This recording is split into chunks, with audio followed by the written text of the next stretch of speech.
Alright, here we go. Let's try another fun one here. Sine to the 20th. There's nothing special about 20. This could be 200 or 500. Just sine to some really huge power. Let's see how you could reduce that. Again, this is one of those reduction formulas into an easier problem. Here we go. It starts off with being fearless. Okay, you must not be afraid. Make something your u. I'm going to call you sine. I'm going to call 19 of these sines u. The rest of it would be just one sign left along with the differential. Complete the dictionary, so du would be equal to 19 times sine 18x times the derivative sign, which would be cosine of x, times the differential of x, dx. Going the opposite way on v, v would be equal to cosine of x. The derivative of cosine is of course negative sine. So I need a negative there. And that would tell me that this integral here, the integral of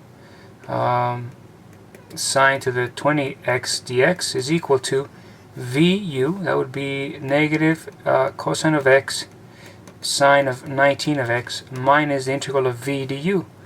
So that would be minus, that would be positive 19. I've got a 18 sines and a cosine square dx. That's cosine gives me a cosine square. 18 of them, the 19 came out. That had a minus, and it's minus from that minus, so it'd be plus. That looks to be about right. And you say, whoa, now what? Famous identity here. Cosine squares can be exchanged for sine squares. So I have that the integral of sine of x to the 20th dx is equal to negative cosine of x sine to the 19th of x plus 19th integral of sine of 18x. Here we go with my exchange rate, 1 minus sine square x dx. That's the correct exchange rate for cosine square. That's one correct one. Clean it up a little bit, you get sine 20x dx minus cosine of x sine 19 of x plus 19 integral of sine of to the 18th x dx. I'm distributing that. I got a minus here. Whoa. I got a minus here, so that's going to give me minus.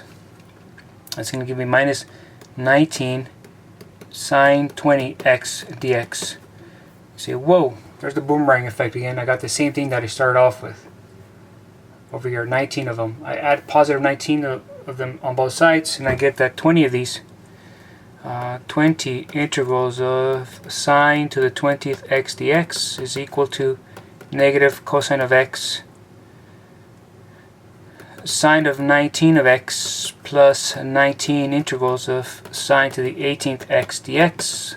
Slap a 1 over 20 on both sides, and I get that the integral of sine of 20x dx, which is the one I sought from the beginning, is equal to negative 1 over 20th cosine of x sine of 19th of x plus 19 over 20 integral of sine of 18th of x dx.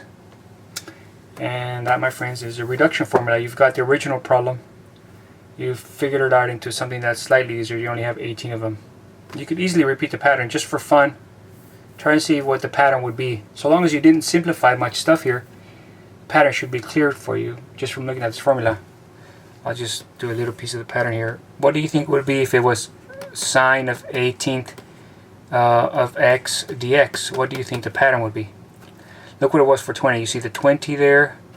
You see the 20 there. You see the 20 minus 1 there. You see the 20 minus 1 there. You see the 20 there. You see the 18th there.